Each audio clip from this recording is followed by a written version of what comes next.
Mari kita membaca dari Injil Markus pasal 12. Injil Markus pasal 12 ayat 1 sampai 13.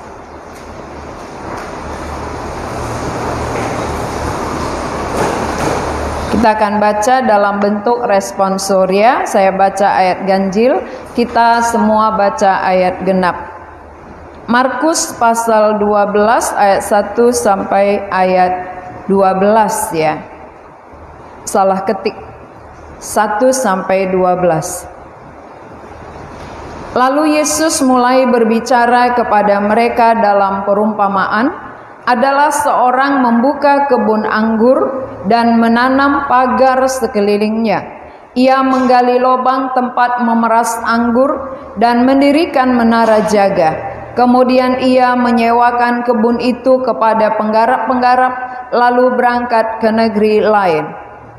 Dan ketika sudah di musimnya, ia menyuruh seorang hamba kepada penggarap-penggarap itu untuk menerima sebagian dari hasil kebun itu dari mereka. Tetapi mereka menangkap hamba itu dan memukulnya, lalu menyuruhnya pergi dengan tangan hampa. Kemudian ia menyuruhlah seorang hamba lain kepada mereka. Lalu ia menyuruhnya sampai ke kepalanya dan sangat mereka. Lalu ia menyuruh seorang hamba lain lagi dan orang ini mereka bunuh. Dan banyak lagi yang lain. Ada yang mereka pukul dan ada yang mereka bunuh. Sekarang tinggal ada satu orang anaknya yang dikasih. Akhirnya dia menyuruh dia kepada mereka. Katanya, anakku akan mereka segani. Tetapi penggarap-penggarap itu berkata seorang kepada yang lain, ia adalah ahli waris. Mari kita bunuh dia, maka warisan ini menjadi milik kita. Mereka menangkapnya dan membunuhnya, lalu menempatkannya di luar kebun anggur. Sekarang apa yang akan dilakukan oleh tuan kebun anggur itu? Ia akan datang dan membinasakan penggarap-penggarap itu, lalu mempercayakan kebun anggur itu kepada orang-orang lain. Tidak pernahkah kamu membaca nas ini?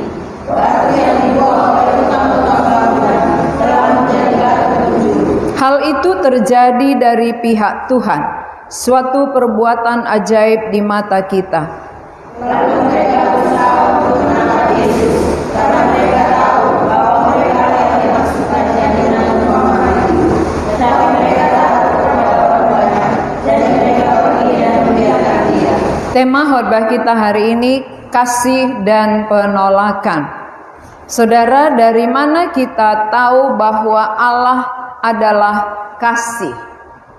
Allah kasih itu sejak Dia memberikan satu perjanjian dengan nenek moyang kita. Nenek moyang kita adalah Abraham. Lalu Allah memberikan satu perjanjian kepada nenek moyang kita di dalam Kejadian 12 ayat 2 dan ayat 3. Supaya kita bisa mengerti, kita baca Kejadian pasal 2 ayat 3, ayat 2 sampai 3. Kejadian 12. Kejadian pasal 12 ayat 2 saya baca, aku akan membuat engkau menjadi bangsa yang besar dan memberkati engkau serta membuat namamu masyhur dan engkau akan menjadi berkat. Aku akan memberkati orang-orang yang memberkati engkau dan mengutuk orang-orang yang mengutuk engkau, dan olehmu semua kaum di muka bumi akan mendapat berkat. Allah mengasihi manusia dengan mengikat satu perjanjian. Perjanjian kasih antara Allah dan manusia, antara Allah dan nenek moyang kita Abraham. Abraham dipanggil keluar dari sanak keluarganya, dari orang tuanya yang menyembah berhala, supaya berjalan bersama dengan Tuhan. Tuhan mau memberikan kasih melalui Abraham dan keturunannya. Saudara-saudara, keturunan Abraham akhirnya bernama Ishak, Yakub. Yakub ini punya 12 anak, dan dari 12 anak Yakub inilah disebut dengan satu bangsa, yaitu bangsa Israel. Jadi melalui bangsa ini Tuhan mau menyalurkan kasih-Nya. Diawali dari janji kepada Abraham, lalu kepada keturunannya, dan melalui satu bangsa, sehingga bangsa ini dipakai menjadi alat bagi Tuhan untuk bangsa-bangsa lain. Tuhan memakai satu bangsa menjadi berkat, menyalurkan berkat kepada bangsa-bangsa lain yang ada di muka bumi ini. Maka Tuhan Yesus ketika ada di bumi, Dia memakai perumpamaan. Seringkali Tuhan memakai perumpamaan dengan alat perumpamaannya yang ada di sekitar mereka. Kalau di Israel itu pekerjaan mereka bertani, tanamannya adalah anggur, ya, pokok anggur. Maka di dalam ayat pasal 12 ini diperumpamakan dengan kebun anggur. Kenapa Tuhan pakai kebun anggur? Karena itu usaha mereka. Jadi kalau memakai perumpamaan jeruk, nggak ada di sana gitu ya. Perumpamaan tentang pohon jeruk nggak ada. Jadi mereka sulit nangkap. Perumpamaan tentang kebun anggur, karena mereka berkebun, mereka nangkap, mereka ngerti. Jadi Tuhan memakai perumpamaan mempermudah setiap orang mengerti apa maksud Tuhan di balik perumpamaan ini.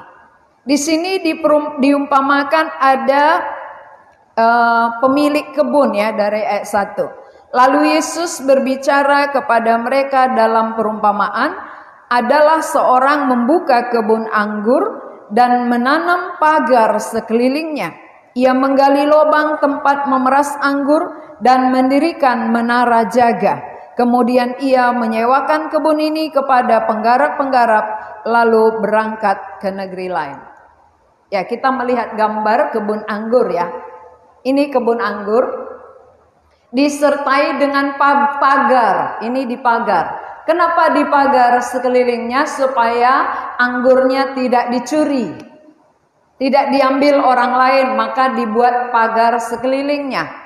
Kemudian ada menara jaga.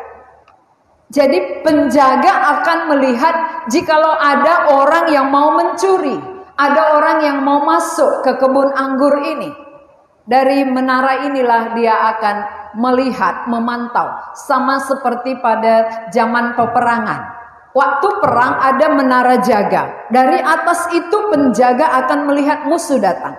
Tapi ini menara untuk menjaga supaya kebun anggurnya aman, tidak dicuri hasilnya oleh orang lain.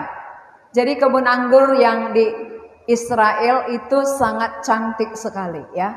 Bagus sekali. Buahnya juga ini. Buahnya sangat lebat, ya. Sampai pohonnya ini hampir tumbang karena banyaknya buahnya. Siapakah pemilik kebun anggur ini? Itu diumpamakan, ya. Kalau perumpamaan itu berarti yang diibaratkan pemiliknya itu adalah Tuhan. Tuhan sebagai pemilik kebun anggur. Lalu penggarap-penggarap itu siapa? Penggarap-penggarap itu yang bekerja di kebun anggur. Jadi dulu yang dipercayakan oleh Tuhan sebagai penggarap atau sebagai yang bekerja di tengah-tengah kebun anggurnya. Kebun anggur Allah itu adalah manusia. Manusia adalah kebun anggur. Kita kebun anggur Tuhan. Jadi penggarap-penggarap adalah orang Israel. Maka tadi saya katakan bahwa dia memilih satu bangsa. Dia memilih dari satu orang, Abraham. Lalu kemudian dari Abraham ini turun kepada generasi anaknya, Ishak, lalu Yakub. Yakub memiliki 12 anak. 12 anak inilah menjadi suku-suku bangsa Israel. Ya, ada suku Yehuda, Ada berapa suku lagi yang saudara tahu? Suku Benyamin, suku Lewi. Nah, ada 12 suku dari keturunan Yakub, asalnya dari Abraham. Ini sejarah harus diketahui ya. Jadi sampai sekarang Israel itu ada. Berarti benar. Apa yang ditulis di dalam Alkitab ini ada faktanya. Ada sejarahnya. Jadi kalau orang gak percaya, berarti dia gak percaya sejarah. Kalau saudara gak percaya sejarah, berarti saudara gak percaya kita sudah merdeka. Karena itu juga sejarah. Sejarah bahwa bangsa kita pernah dijajah oleh bangsa lain. Maka kita merayakan 17 Agustus. Itulah hari kemerdekaan kita. Nah, ini juga mengapa kita menuliskan sejarah di dalam Alkitab. Inilah sejarah bagaimana Allah berkarya, bagaimana Allah bekerja, bagaimana Dia memberi kasih. Sejarah kasih Allah diawali dari Abraham. Dia memberikan janji kepada Abraham, olehmu semua bangsa di muka bumi akan mendapat berkat. Berkat apa yang dimaksud Tuhan kepada Abraham? Berkat secara rohani. Bukan berkat materi. Berkat rohani melalui keturunanmu. Semua bangsa akan diberkati. Berarti melalui keturunan Abraham akan datang Mesias, Juru Selamat yang akan memberkati seluruh bangsa di muka bumi. Jadi Yesus itu bagi segala bangsa, bukan hanya bagi kita, tapi bagi segala bangsa, diawali dari satu bangsa. Dan dari satu bangsa ini dipakailah orang-orang khusus dari suku Lewi. Tadi 12 suku ya, dipilih dari 12 suku, satu suku namanya suku Lewi yang melayani di bait Allah. Maka mereka bertugas sebagai imam-imam. Imam yang mempersembahkan korban di bait Allah. Imam yang seharusnya mengajak umatnya beribadah kepada Allah, mengenal Allah dan menerima janji Allah. Itulah para penggarap. Jadi penggarap-penggarap yang dimaksud di sini adalah imam-imam yang bertugas di bait Allah, yang melayani di gereja. Itulah imam ya. Imam-imam itu adalah yang melayani di bait suci. Tetapi ketika tiba musim menuai, saudara, musim menuai tiba, inilah untuk memeras ya. Tempat memeras anggur disediakan, semua sudah lengkap. Allah pemilik sudah melengkapi semuanya. Jadi para penggarap itu tinggal mengerjakan. Bukan penggarap yang menanam, bukan penggarap yang membuat tempat pemerasan. Semua sudah tersedia, dia tinggal kerjakan. Allah pun demikian. Allah yang sediakan keselamatan di dalam janjinya, di dalam diri Yesus. Tetapi imam-imam tinggal menyampaikan, tinggal mengajarkan. Namun saudara, ketika musim menuai tiba, Tuhan mengutus para hambanya. Beberapa hamba disuruh menerima hasilnya, tetapi dipukuli dan dibunuh. Saudara tahu siapa yang diutus oleh Allah? Hambanya itu adalah para nabi. Hamba-hamba yang disuruh oleh Tuhan itu adalah nabi-nabi. Nabi yang disuruh, diutus oleh Allah, memberitakan tentang perjanjian itu. Tetapi justru nabi itu ditangkap, dipukuli, dimasukkan penjara sampai dibunuh. Ada yang dipukuli, ada dianiaya, ada yang dibunuh. Itulah nabi-nabi. Saudara tahu salah satu nabi sebutkan yang di perjanjian lama, yang diutus Tuhan? Nabi siapa? Nabi Yesaya. Nabi siapa lagi? Yeremia. Ini nabi-nabi dalam perjanjian lama, itulah hamba-hamba Tuhan. Hamba Tuhan pemilik kebun diutus. Kenapa? Karena bangsa tadi tidak lagi bekerja untuk tuannya, tetapi dia bekerja untuk diri sendiri.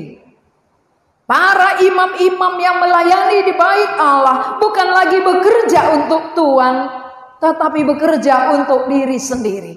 Sehingga Tuhan itulah Tuhan mengutus para nabinya, mengutus hamba-hambanya untuk menyampaikan kasih, menyampaikan ikatan perjanjian yang sudah dibuat oleh Allah dengan Abraham. Disampaikan para nabi. Tapi para nabi ditangkap, dipenjarakan, dianiaya, disiksa, bahkan ada yang dibunuh. Akhirnya saudara, sesudah hamba-hambanya ini dibunuh, disiksa, dianiaya, maka dia mengutus anak pemilik kebun anggur. Anak pemilik kebun anggur itulah ahli waris yang diutus. Tuannya berpikir, kalau anakku kuutus mungkin mereka segan. Mereka akan hargai dan mereka akan berikan hasil kebun anggur. Ternyata saudara tahu apa yang jadi? Ketika anak pemilik kebun anggur diutus ke bumi ini, ternyata itu pun ditangkap, dibunuh oleh penggarap-penggarap itu. Ingat ya, yang menangkap Yesus siapa? Para penggarap, itulah imam-imam.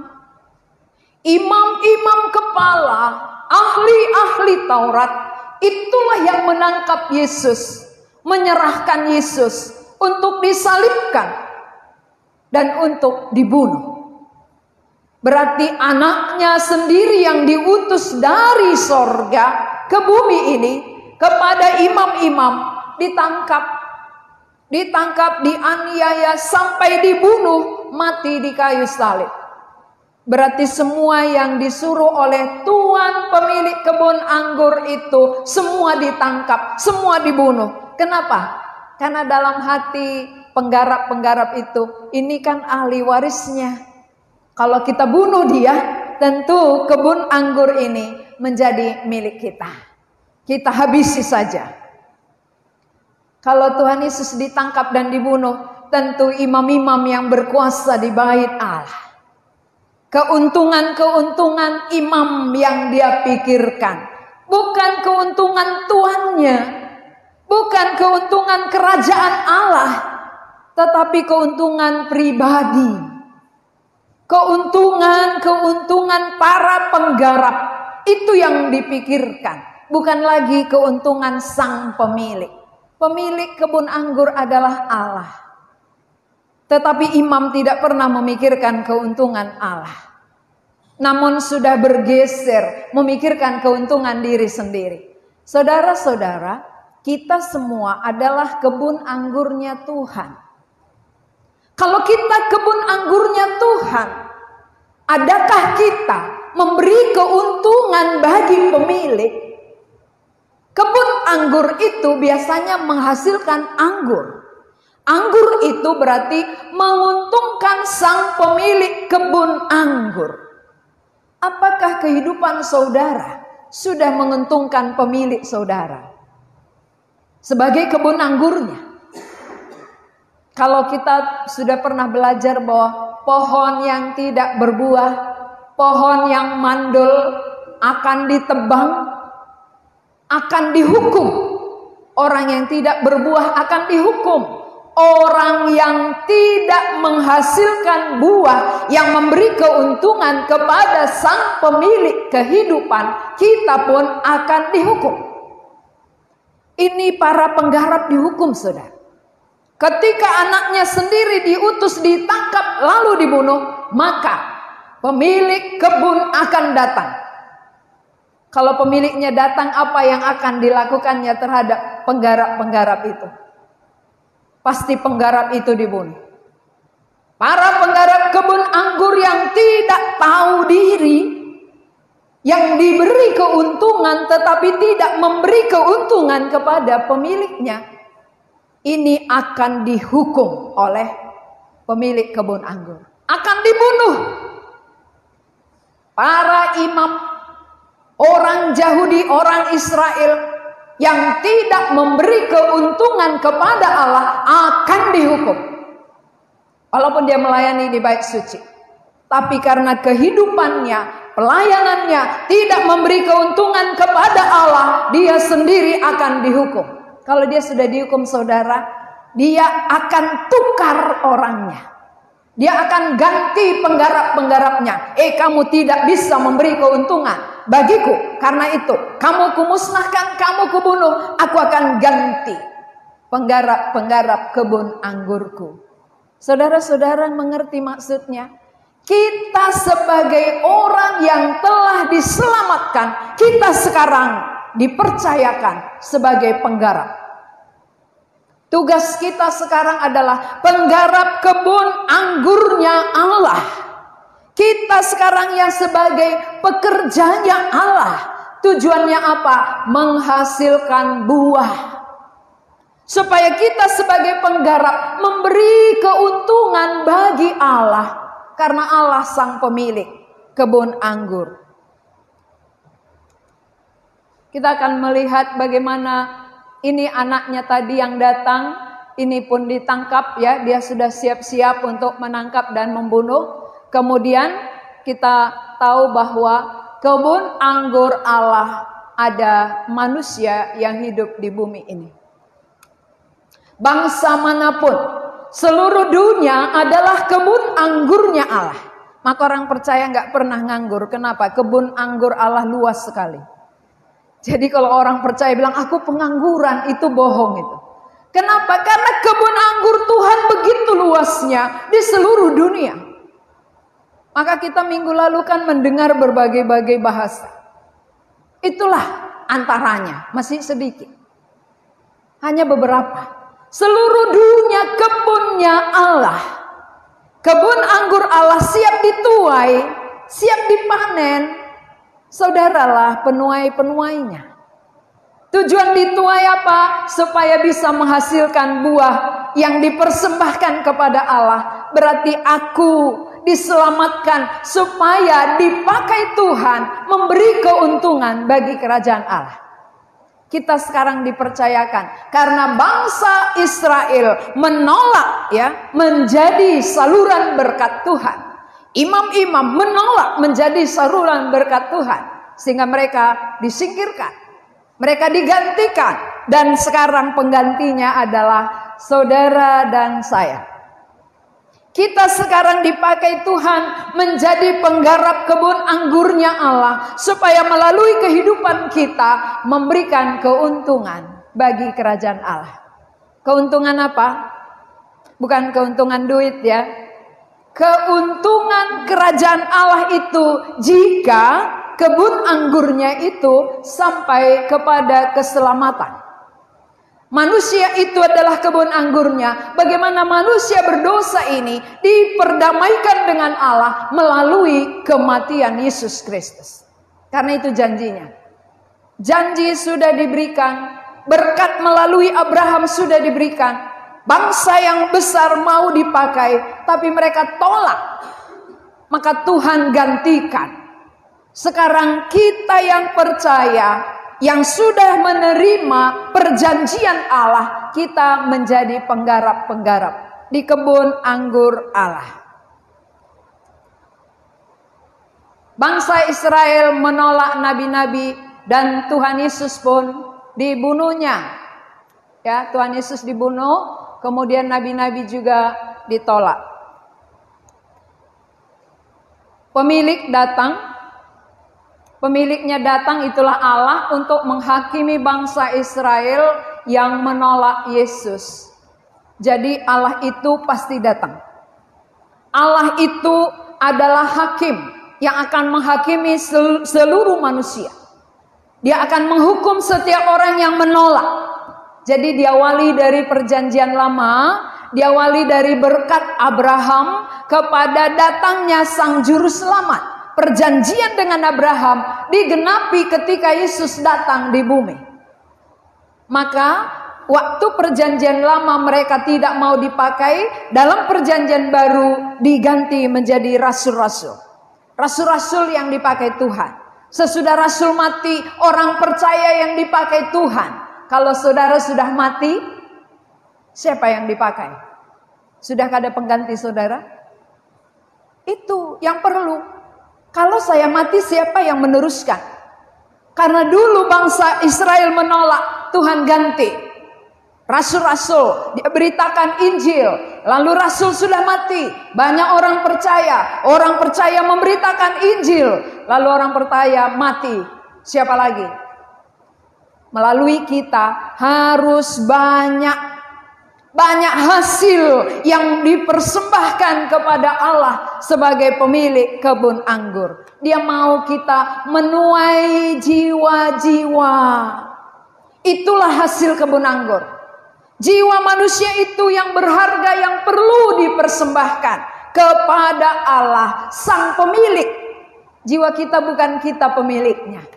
Maka kita nggak bisa pertahankan jiwa kita. Kita nggak bisa menahan 5 tahun lagi atau 5 hari lagi. Tidak bisa. Kalau Tuhan sudah ambil karena Dia pemilik, maka kita nggak bisa tahan. Jadi saudara-saudara, kita akan mengerti bahwa Allah pasti datang. Dia akan menghakimi setiap orang yang menolak Dia. Siapapun ya, siapapun yang menolak Dia, Tuhan Yesus akan menghakimi. Berarti kita sebagai kebun anggurnya Allah, kalau kita menolak Sang Pemilik datang, kita akan dihukum. Kita sebagai penggarap-penggarap, kalau tidak menghasilkan yang kekal bagi kerajaannya, kita pun akan dihukum. Ya, semua akan menerima akibat dari apa yang dia lakukan. Perjanjian Allah kepada bangsa Israel, ketika mereka tidak hargai, mereka akan ditolak Tuhan. Demikian juga dengan zaman kita sekarang. Kalau Yesus sudah datang, itulah janji yang diberikan kepada Abraham. Waktu seseorang menerimanya, berarti dia menerima kasih Allah. Kalau kita menolak Yesus yang sudah datang, berarti kita tidak menerima kasih Allah. Siapa yang menolak Yesus, berarti dia menolak kasih. Siapa menerima Yesus, berarti dia menerima kasih Allah. Orang yang menerima kasih Allah, dia akan diselamatkan Allah. Orang yang menolak kasih Allah, dia akan dihukum Allah. Maka sesuai dengan tema kita, kasih atau penolakan. Allah mengasihi, saudara menolak, saudara dihukum.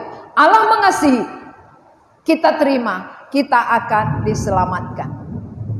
Jadi kasih dan penolakan itu tergantung kepada masing-masing kita. Kalau kita sadar dikasihi Allah, kita terima kasih-Nya, kita akan mendapat keselamatan. Kalau kita sadar dikasihi, tapi kita tolak kasih-Nya, kita tolak pribadi Yesus, maka kita pun pasti dihukum. Tuhan tidak pandang bulu ya, Dia tidak membedakan. Bangsa Israel yang bangsa pilihannya sekalipun, ketika menolak Yesus dihukum. Apalagi kita. Kita bukan bangsa pilihan. Kita bukan umat Israel. Tetapi ketika kita menerima Yesus yang diutusnya, maka kita akan diselamatkan. Dan orang yang telah diselamatkan, Tuhan pakai sebagai penggarap-penggarap kebun anggur Allah yang ada di muka bumi ini. Bagaimana supaya melalui kita banyak hasil yang dipersembahkan bagi kemuliaan Allah. Itu tujuan Allah. Ketika kita bekerja sebagai penggarap kebun anggur Allah, Allah harapkan ada hasil yang akan dipersembahkan kepada Allah. Bagi kemuliaannya, bagi kerajaannya. Jadi diselamatkan bukan untuk diri sendiri. Kebun anggur yang panen bukan untuk diri sendiri, bukan untuk keuntungan pribadi, tapi bagi kerajaan Allah. Kebun anggur Allah, Allah pemiliknya, keuntungannya bagi Allah juga.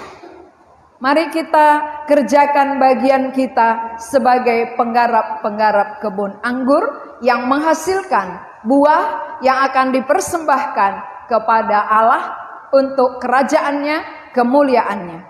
Saudara sebagai kebun anggur harus menerima sang pemilik, supaya saudara juga diterima dalam kerajaannya. Mari kita berdoa. Kami mengucap syukur untuk firman-Mu. Bagaimana bangsa Israel dipersiapkan Allah menjadi satu bangsa pilihan dan mau dipakai menjadi saluran berkat yang menyampaikan janji Allah bahwa melalui keturunan Abrahamlah datangnya Sang Mesias, datangnya Yesus sebagai juru selamat yang akan memberkati setiap orang, setiap bangsa yang ada di muka bumi.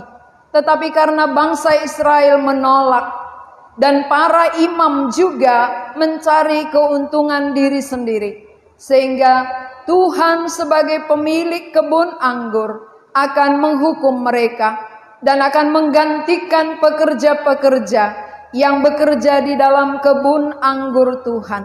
Kamilah ya Tuhan, orang yang telah percaya, yang telah diselamatkan, dipakai oleh Tuhan, menjadi pekerja-pekerja di kebun anggur-Mu, supaya kami menghasilkan buah yang berguna bagi kerajaan-Mu dan bagi kemuliaan-Mu. Pakailah kami Tuhan, selama kami hidup di tengah-tengah bumi ini. Karena hidup kami bukan milik kami, tetapi Engkaulah pemilik kehidupan kami.